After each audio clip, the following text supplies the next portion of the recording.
The silence found in the archives of 1912 is not the silence of peace, but the silence of an erasure.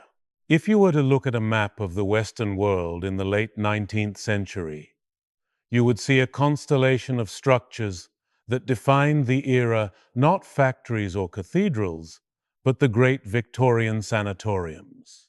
They were massive, sprawling complexes of wood and stone, often perched on the highest hills or tucked deep within the most ancient forests. These were the cathedrals of the sick, built to house the millions suffering from what was then known as the Great White Plague, tuberculosis. By 1911, these institutions were the pinnacle of medical architecture, representing decades of investment and a deeply held belief in the healing power of the environment. Yet, as the year 1912 dawned, a shift began that defies the standard logic of public health progression. Within a span of less than 18 months, hundreds of these 19th century structures were decommissioned, abandoned, or quite literally leveled to the ground.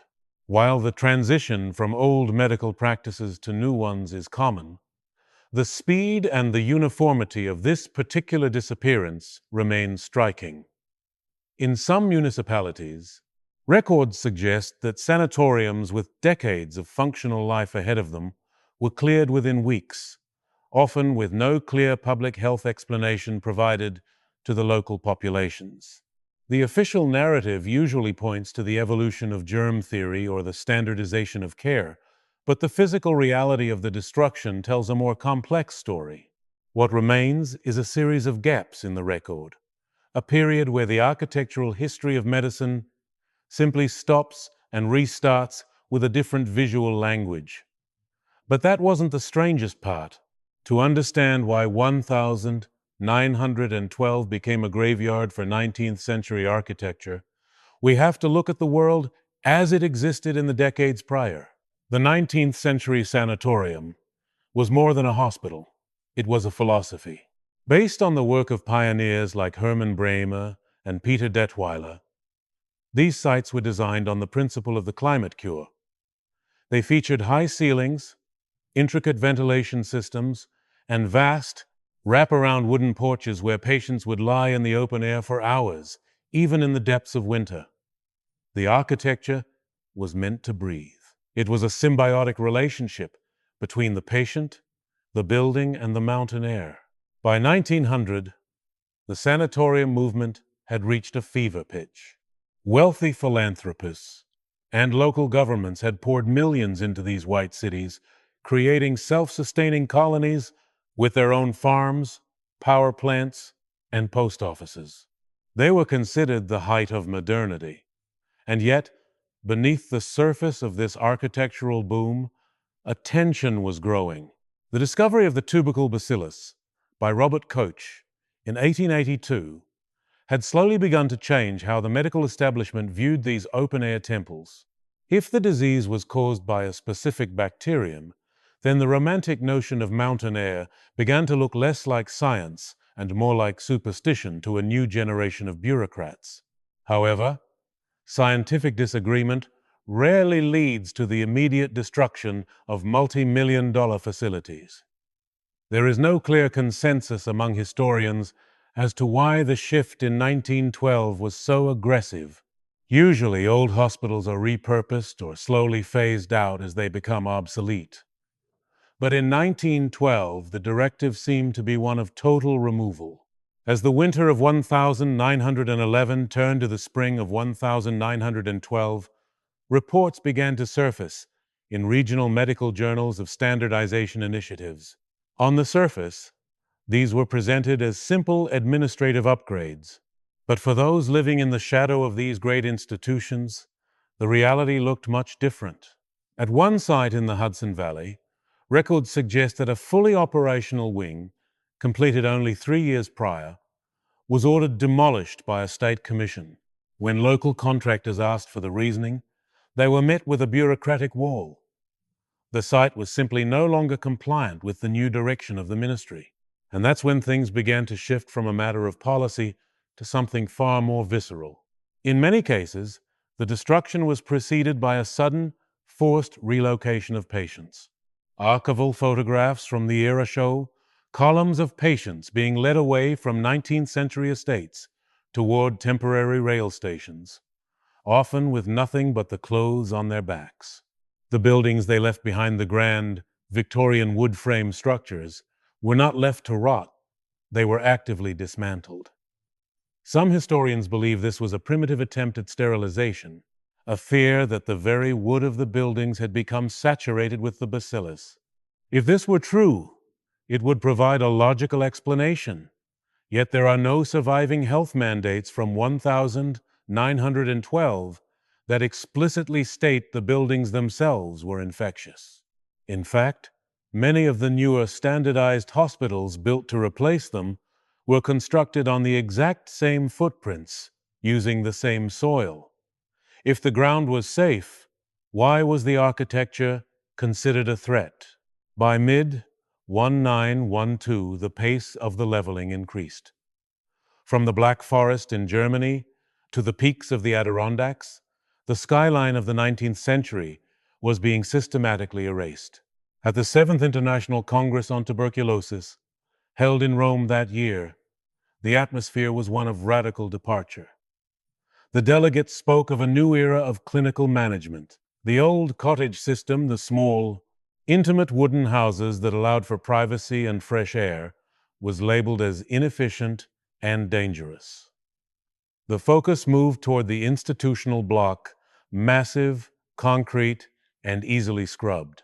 But the speed of this transition created a vacuum. In the rush to tear down the old, the new was often not yet ready. For a brief window in 1912, thousands of the world's most vulnerable people existed in a state of architectural limbo. And it is in this limbo that we find the most unsettling accounts. Letters from nursing staff during that summer describe a sense of profound disorientation. They speak of grand halls being stripped of their ornaments, of libraries being burned in the courtyards, and of a strange urgency that seemed to come from the highest levels of government. One nurse, writing from a facility in the rural UK, noted that the surveyors arrived at dawn and began marking the trees and the foundations before the breakfast trays had even been cleared. We are told the new science demands it, but no one can tell us what that science is. What they found next changed the narrative entirely. As the demolition crews moved in, they began to uncover the physical realities of how these 19th century institutions had actually been operating.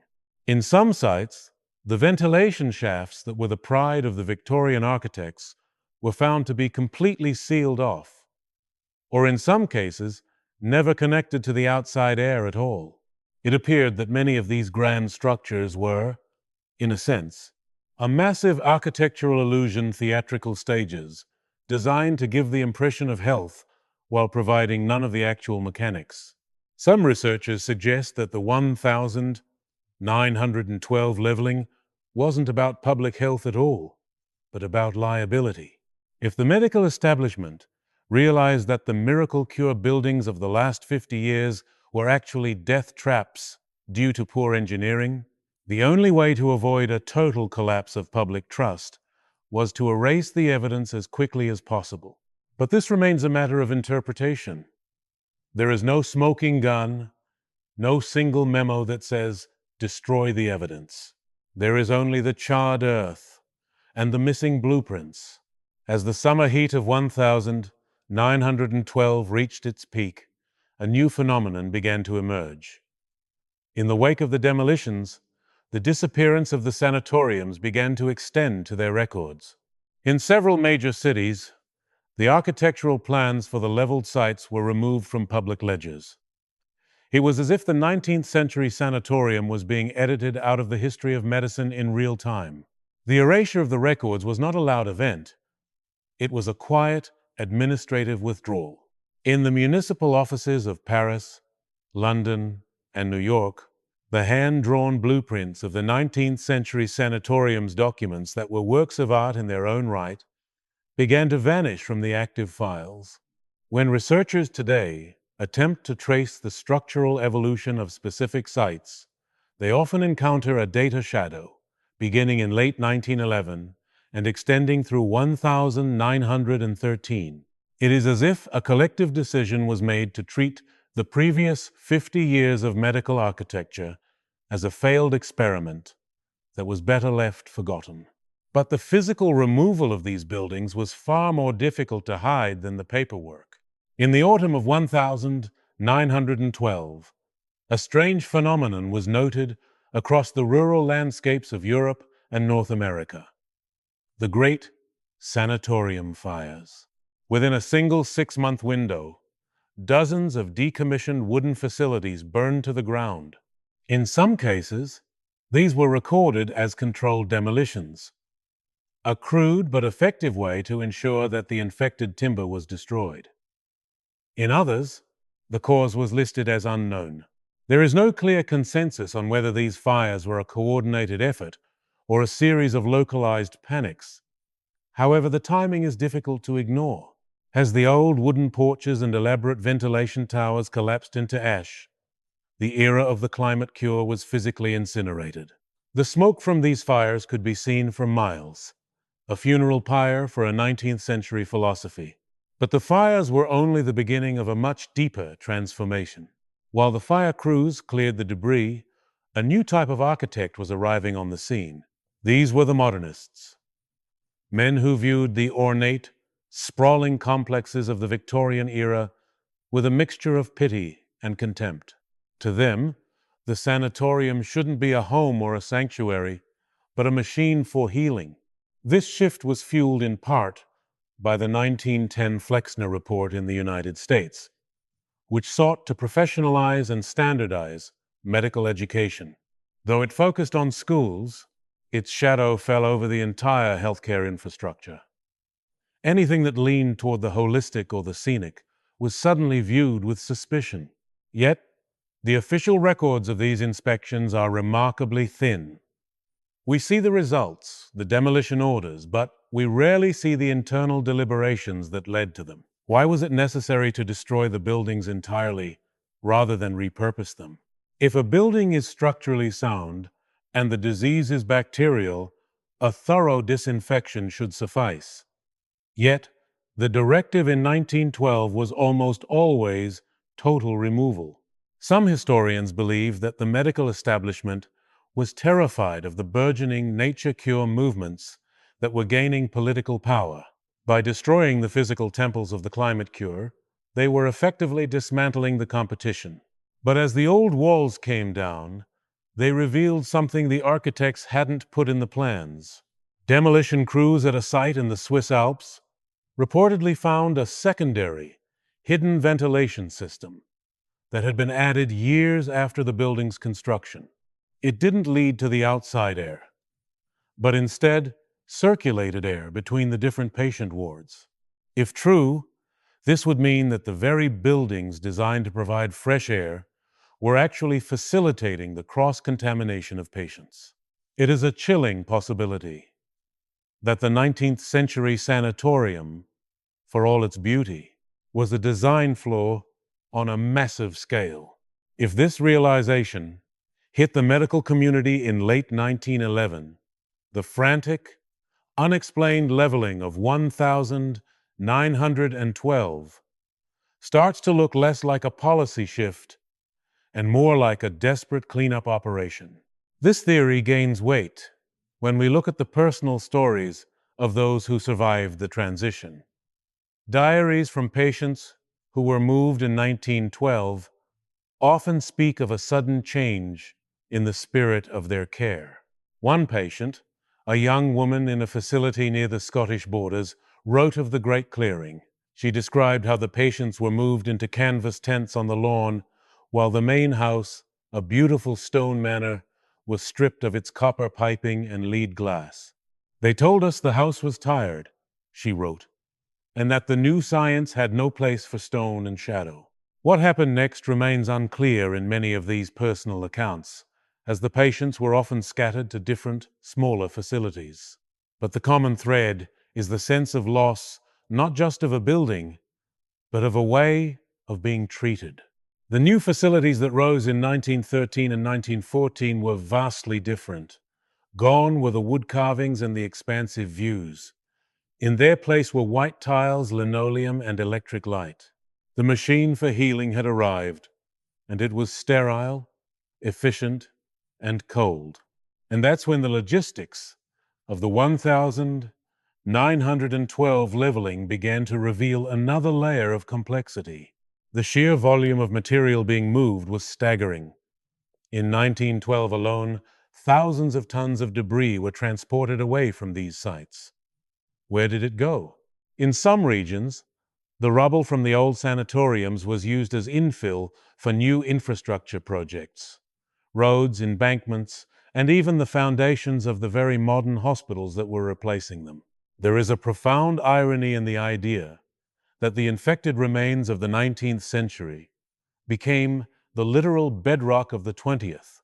But what was being moved under the cover of night wasn't always medicine or debris. Records from a rail hub in the American Midwest suggest that specialized medical equipment, massive experimental air pressure tanks that had been the centerpiece of late Victorian treatment, were being shipped not to other hospitals, but to private research labs and, in some cases, military testing grounds. These devices were part of a short-lived obsession with aerotherapy, which involved treating patients in pressurized chambers.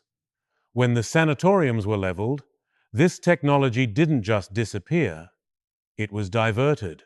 As the investigative lens zooms in on these shipments, the narrative of obsolescence begins to fray.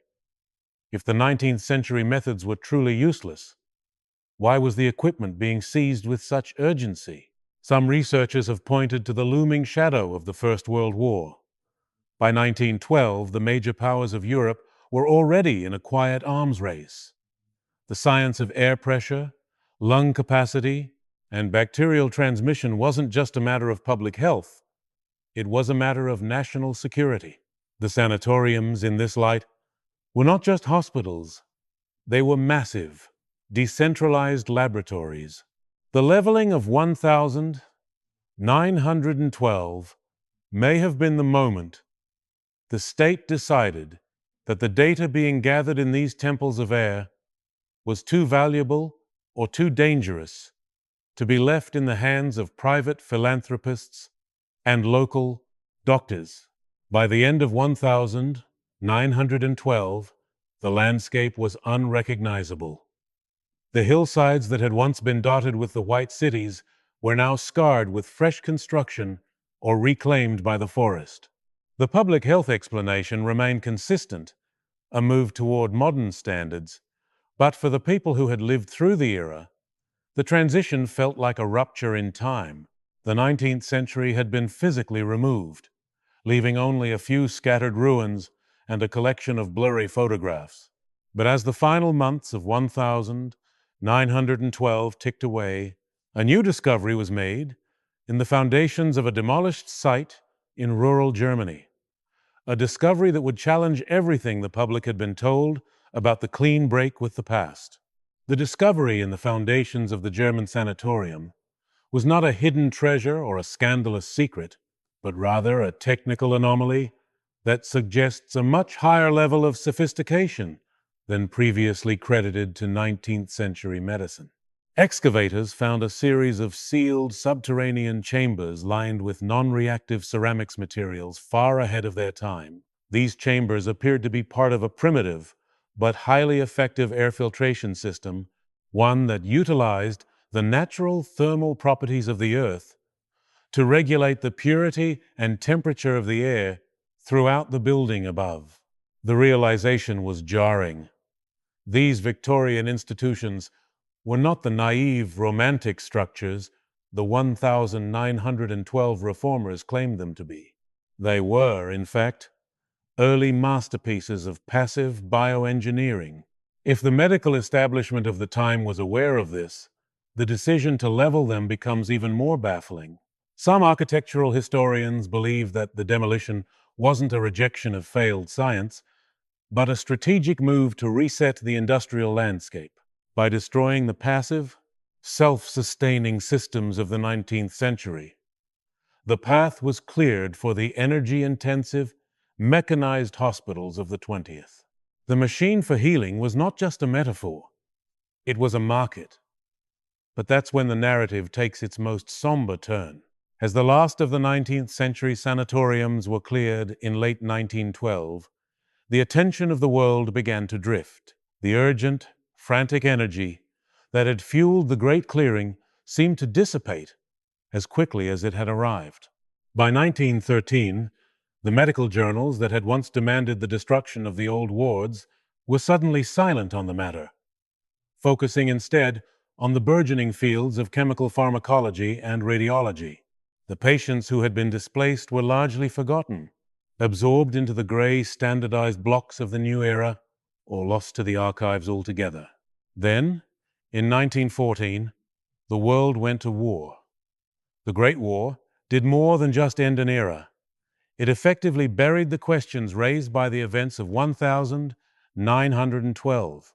The massive infrastructure of the new hospital system was immediately pivoted toward the treatment of mustard gas victims and shrapnel wounds. The delicate, slow-burn philosophy of the climate cure was incompatible with the brutal, high-volume requirements of the battlefield. The transition that began with a series of unexplained demolitions was finalized in the mud of the trenches. In the aftermath of the war, the 19th century sanatorium was treated as a ghost. When history books mentioned them at all, they were described as relics of a superstitious age, grand but misguided attempts to cure a bacterial disease with scenery and sunlight. The sheer speed and uniformity of their destruction in 1912 was rarely interrogated. It became a footnote, a minor housekeeping detail in the story of human progress. Today, if you visit the sites where these great institutions once stood, you will often find nothing but a slight depression in the earth or a line of ancient trees that seems out of place. Occasionally, a hiker might stumble upon a fragment of Victorian tile or a rusted iron hinge in the middle of a forest. These are the only physical witnesses left to an erasure that spanned continents. Modern re-examinations of the surviving documents suggest a more nuanced reality than the one presented in 1912. We now know that sunlight and fresh air do have a measurable effect on the tubercle bacillus, and that the passive ventilation systems of the Victorian era were often more efficient than the mechanical systems that replaced them. What was labeled as obsolete was, in many ways, just beginning to be understood. There is no clear consensus on why 1912 was the breaking point. Was it a genuine fear of contagion, a bureaucratic push for standardization, or a more complex shift in the way we value the environment in medicine? What happened next remains unclear, as the records from that brief window of destruction are among the most difficult to access in the history of public health. As we look back at the black and white imagery of those collapsing porches and burning rafters, we are left with a haunting sense of a lost path. The 19th century sanatorium represented a world where healing was an architectural act, a dialogue between the human body and the natural world. In 1912, that dialogue was abruptly silenced. We are left to wonder if the Great Clearing was a necessary step toward the future, or if we destroyed something we didn't yet have the tools to fully comprehend. The silence in the archives remains, and the hillsides where the white cities once stood continue to hold their secrets. The story of 1912 is not just a story of buildings being torn down, it is a story of how quickly a civilization can choose to forget its own foundations.